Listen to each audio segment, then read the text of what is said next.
আসসালামু আলাইকুম। সবার চোখের সামনে ডুবেছে বেসিক ব্যাংক। আমার কথা হলো যে সবাই তো এই কথা জানে, সবার চোখের সামনে ডুবে গেছে বেসিক ব্যাংক। কিন্তু আমার বারবার প্রশ্ন জাগে যে ওই সময় কি কোনো সরকার ছিল না? ওই সময় কি কোনো মন্ত্রী ছিল না? ওই সময় কি বাংলাদেশ ব্যাংক ছিল না? ওই সময় কি পুরো একটা গভর্নমেন্ট যেটা ফাংশন করে সেটা কি ছিল না? সবই তো ছিল। তারপরেও কেন হলো?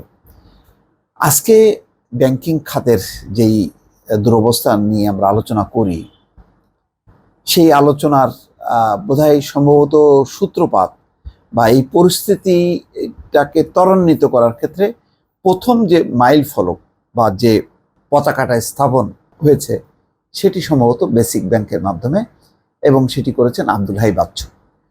বেসিক ব্যাংকের কোনো দোষ নেই, বেসিক ব্যাংক একটা ভালো ব্যাংক হিসেবেই পরিচিত ছিল। কিন্তু যেই মাত্র এই আব্দুল হাই বাচ্চু নামে এক ব্যক্তিকে নিয়োগ দেওয়া হলো 5 বছরের জন্য, বাস শেষ। আজকে বারবার আলোচনায় আসছে বেসিক ব্যাংক, কেননা আজকের এই ব্যাংক খাতের যেই মরণাপন্ন অবস্থা বা সংকটাপন্ন অবস্থা, তার বেসিক কারণই হচ্ছে এই বেসিক ব্যাংক। 2009 সালেও বেসিক ব্যাংকের পরিচিতি ছিল দেশের ভালো ব্যাংকগুলোর অন্যতম হিসাবে। খেয়াল করেন, সেই রাষ্ট্রীয় মালিকানাধীন ব্যাংক এখন একটি চরম দুর্বল আর্থিক প্রতিষ্ঠান হিসেবে চিহ্নিত হয়ে একীভূত হওয়ার তালিকায় নাম লিখিয়েছে। বেসরকারি খাতের সিটি ব্যাংকের সঙ্গে এটিকে একীভূত করার উদ্যোগ নিয়েছে বাংলাদেশ ব্যাংক। একজন রাজনীতিবিদকে পরিচালনা পর্ষদের চেয়ারম্যান হিসেবে নিয়োগ দেওয়ার পর মাত্র 5 বছরেই একটি ব্যাংক কিভাবে লুটপাটের শিকার হতে পারে তার টেক্সট বুক উদাহরণ বেসিক ব্যাংক। একসময় ভালো ব্যবসায়ীরা ছিলেন বেসিক ব্যাংকের গ্রাহক। দক্ষ ব্যবস্থাপনা ও ভালো সুযোগ সুবিধার কারণে অনেক মেধাবী শিক্ষার্থীর আগ্রহ থাকত ব্যাংকটিতে কর্মী হিসেবে যোগ দিতে।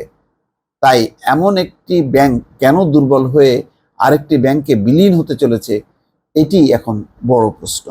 বেসিক ব্যাংককে একটি বেসরকারি ব্যাংকের সঙ্গে একীভূত করা হবে এই ঘোষণার পর আরও বেশি আস্থার সংকটে পড়েছে ব্যাংকটি। এর মধ্যেই ব্যাংকটি থেকে 2000 কোটি টাকার বেশি আমানত তুলে নিয়েছে বিভিন্ন সরকারি প্রতিষ্ঠান। এখন কেন্দ্রীয় ব্যাংকের সহায়তা নিয়ে কার্যক্রম চালিয়ে যাচ্ছে ব্যাংকটি। তবে বেসরকারি ব্যাংকের সঙ্গে একীভূত হতে আপত্তি জানিয়ে কোনো একটি সরকারি ব্যাংকের সঙ্গে একীভূত করার জন্য সরকারের কাছে আনুষ্ঠানিক চিঠি দিয়েছে বেসিক ব্যাংক। বেসিক ব্যাংকে ডোবানোর কাজ শুরু হয় 2009 সালে সাবেক এমপি শেখ আব্দুল হাই ওরফে বাচ্চুকে চেয়ারম্যান নিয়োগ দেওয়ার মাধ্যমে। ব্যাংকটিতে অপরাধ চলছে জেনেও তার মেয়াদ বাড়ানো হয়। 2009-14 সালে তার মেয়াদে নজিরবিহীন অনিয়মের মাধ্যমে ব্যাংকটির অর্থ লুটে নেওয়া হয়েছে সবার চোখের সামনেই। বাংলাদেশ ব্যাংক, অর্থ মন্ত্রণালয়, সরকারি বিভিন্ন সংস্থা চেয়ে চেয়ে দেখেছে, কেউ অনিয়ম ঠেকায়নি। এমন সংঘবদ্ধ আয়োজন করে ব্যাংক লুট খুব একটা দেখা যায় না। মানে এটাই খুব অদ্ভুত ব্যাপার। মানে চোখের সামনে ঘটছে, এমন না যে আড়ালে আবডালে হচ্ছে, তাই না। সবাই জানছে, সবাই বুঝতেছে, কিন্তু কেউ কিছু বলছে না। সরকার বলে যে খুব নাকি এই সরকারের তার দক্ষতা, তার যোগ্যতা, তার আমলে উন্নয়ন একেবারে মানে সাংঘাতিক হয়েছে। কিন্তু মানে এই হিসাবের সাথে তো বেসিক ব্যাংক মেলে না। এই লুটপাটের ফল হিসেবে বেসিক ব্যাংকের দেওয়া ঋণের 64% এখন খেলাপিতে পরিণত হয়েছে। গত 10 বছরে লোকসান দাঁড়িয়েছে 4230 কোটি টাকায়। আব্দুল হাইয়ের মাধ্যমে ব্যাংকটিতে যে অনিয়ম সংঘটিত হয়েছে তার আর্থিক সংশ্লেষও 4500 কোটি টাকা। ফলে ব্যাংকটির পক্ষে এখন নিয়মিত কার্যক্রম পরিচালনা করা কঠিন হয়েছে। আব্দুল হাইয়ের সময় অনিয়মের পর ব্যাংকটির চেয়ারম্যান হিসেবে নিয়োগ পান আলাউদ্দিন এ মজিদ। তিনি জানান, যার 10 কোটি টাকা ঋণ প্রয়োজন তাকে দেওয়া হয়েছে 100 কোটি টাকা, বাকি টাকা পরে ভাগাভাগি হয়েছে। পর্ষদের সবাই আলোচনা না হলেও ঋণ অনুমোদনের সিদ্ধান্ত পরে হাতে লিখে যুক্ত করে দেয়া হতো। ব্যাংকটি থেকে অর্থ বের করে একে শেষ করে দেয়া হয়েছে। ওই সময় সরকারি অনেক কর্মকর্তা ছিলেন পর্ষদে, তারা এসবের কোনো প্রতিবাদ করেননি। পরে তারা আবার পদোন্নতি পেয়েছেন, ফলে ভালোই ব্যাংকটি এখন ডুবেছে। আলাউদ্দিন মজিদ বলছেন, আইনি ব্যবস্থার মাধ্যমে টাকা উদ্ধার হবে না, ব্যাংকটির উচিত হবে যোগাযোগ বাড়িয়ে টাকা আদায়ের ব্যবস্থা করা।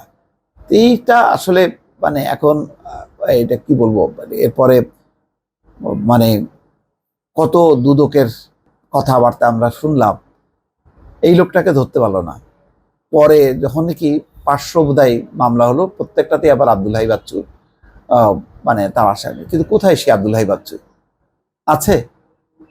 অথচ তাদের যে পরিমাণ ব্যস্ততা ওই গ্রামীণ ফোনের ইউনুসকে নিয়ে, তার যদি অল্প একটু ব্যস্ততা যদি আব্দুল হাই বাচ্চুকে নিয়ে হতো, তাহলে আজকে হয়তো বোধহয় এই ব্যাংক খাতের এরকম টোটাল সর্বনাশটা হতো না। এবং এই সর্বনাশটার সূত্রপাত হলো এই বেসিক ব্যাংকের আব্দুল হাই বাচ্চুর মাধ্যমে। একটা ব্যক্তি পুরো খাতটাকে সর্বনাশ করে দিল। দর্শক ভালো থাকবেন, আল্লাহ হাফেজ।